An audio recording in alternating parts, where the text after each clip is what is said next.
د نوکیا ساده موبایل ارزښتناکه نه دي، که ته یې واخلې یو غټه خبره نه ده. ولې؟ چون ارزانه دي، هر چا سره دي.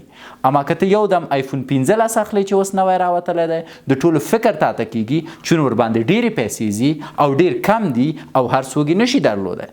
د همدې دپاره نارینه تل باید کوشش وکړي چې ارزښتناکه شیان په ژوند کې ولري. که ته غواړې ما ته وښایې چې د ما نه بهتره یې، د تا کور باید د ما نه بهتره یي، د تا علم باید د ما نه بهتره یي، د تا فیزیک باید د ما نه بهتره یي، د تا مال باید د ما نه بهتره یي، او د دې هر شي نوم چې زه اخلم د دې لاسته راوړل اسانه دي. نه، د دې لاسته راوړل سخت دي. د تا ویښتان که ته ما بهتره یي که نه یي، څوک یې کیسه کې نه دي، ځکه هر څوک ویښتان لري، نور نو دومره ارزښت نشته.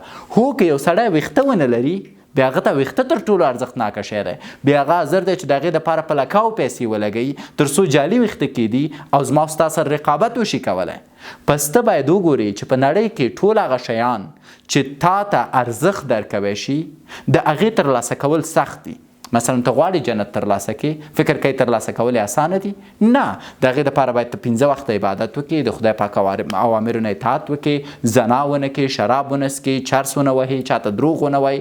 ټول هغه اصول باید ته مراعات کړې تر څو وشي کولی جنت ترلاسه کړې. پس هر ارزښتناکه شی ترلاسه کول سخت دي، او که چیرته تاسو د یو ارزښتناکه شي په ترلاسه کولو کې زحمت نه وباسئ، یا هغه ارزښتناکه نه دی یا هغه جعلي دی.